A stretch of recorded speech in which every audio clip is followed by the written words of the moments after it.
The origins of Luca's sea monsters may be a mystery, however Pixar's new movie has several curious connections with Monsters Inc. and could even explain how the supers from The Incredibles got their powers. Yippee-ki-yay movie lovers, I'm Jan, and in this video I'm explaining all the hidden links between Luca Monsters Inc. and The Incredibles movies.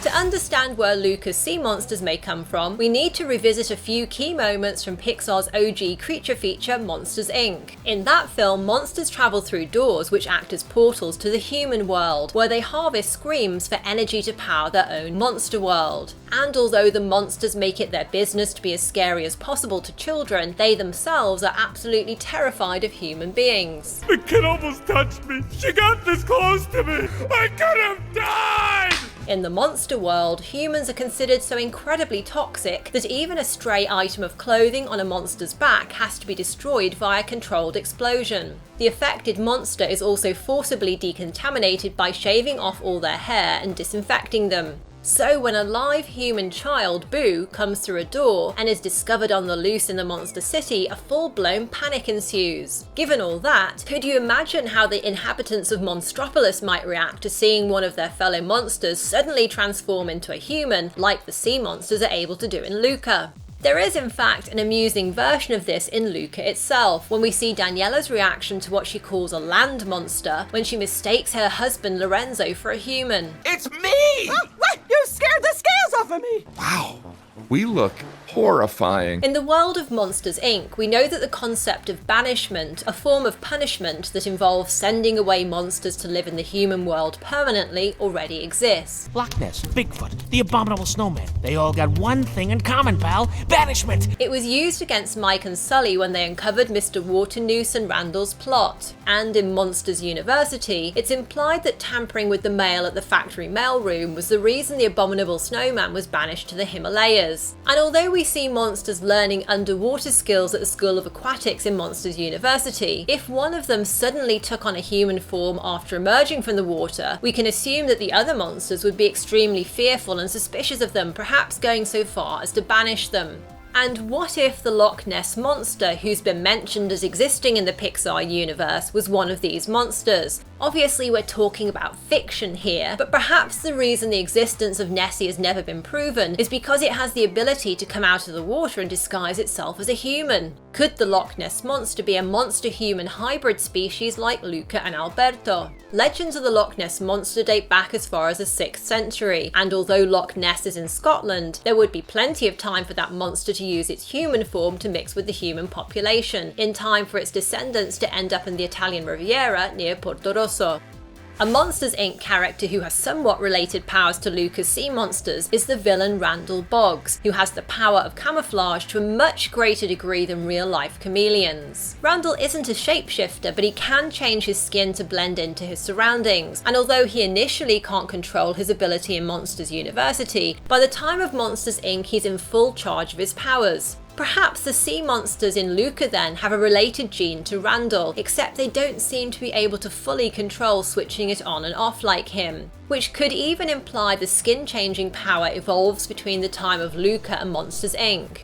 An alternate Monsters Inc. connection with Luca could be via an origin story that was first released with the Monsters Inc. DVD called History of the Monster World. Hat tip to the Carlin brothers who noticed this in their Luca Monster Theory video. The Monsters Inc. bonus short film tells the story of two primitive tribes, the Mons and the Mons. Although the Mons wanted to be friends with the Mans disliked them for their appearance and smell and so drove the Mons away. Notice how Luca's villain Ercole also comments about Luca and Alberto's odour and bullies them like the Mans did to the Mons. Ooh, and it smells like behind the biscuiteria. The Mons swam away and ended up on an enchanted island where they ate magical fruits and vegetables that made them bigger and gave them characteristics of other animals that ate those foods on the island. And when the Mons discovered the scary appearance they'd taken on, they came up with the idea to get back at the Mans by sneaking up on them and scaring them, ultimately making it their mission in life. Now what's interesting about this is that in an early version of Luca, the sea monsters had their own town on a separate island where they lived, as you can see in this concept art. The monster town idea was scrapped in the end, however the island was kept as the location of Alberto's tower, and there's still a reference to the original idea of monsters living there in this clip. Do we really need to fish near the island? You worry too much. I don't know. What if the old stories are true? So how do we get from Luca's sea monsters with their powers of transformation to the supers of The Incredibles? Well, for starters, the period setting of Luca aligns fairly well with that of the Incredibles movies. There are various Easter eggs in Luca to films from the 1950s like 20,000 Leagues Under the Sea, Roman Holiday and La Strada. The movie's end credits show Luca and Giulia watching the moon landing, which took place in 1969, and Luca's director Enrico Casarosa has said the film is set around the 50s and 60s. As for The Incredibles, going by the newspaper that Mr. Incredible reads in the first movie, it's implied that film takes place in 1962. Although in an interview with Bustle, The Incredibles director Brad Bird said his intention wasn't to specify too precisely the year that the movie takes place. Instead, it's just supposed to be an era which feels like the 60s, and Bird even suggested he would have removed the date on the newspaper if he'd taken it in. With monster-human hybrids like Luca going out into the world, it shows how the genes which give him his transformation powers could spread into the human world.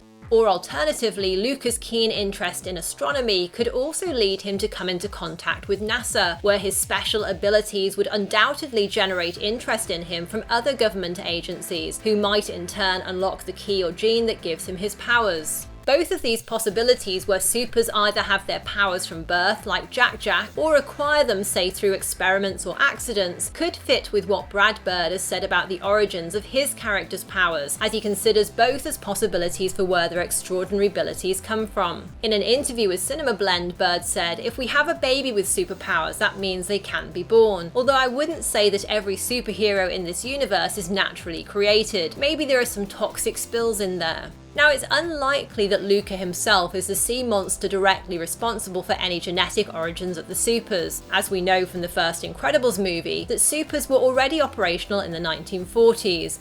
But Luca mixing with the human world demonstrates how genetic mutations could spread if his ancestors before him already left the sea and mingled with the human population. After all, we know Luca's grandmother has been regularly going into the human town for a long time. Mom, what are you doing here? I come to town most weekends. And the two old ladies have also been living among the humans for years. On top of that, we know that Alberto's father went missing one day, and perhaps one possibility is that he fell in love with a human and went to live on land, in a spin on Guillermo del Toro's The Shape of Water.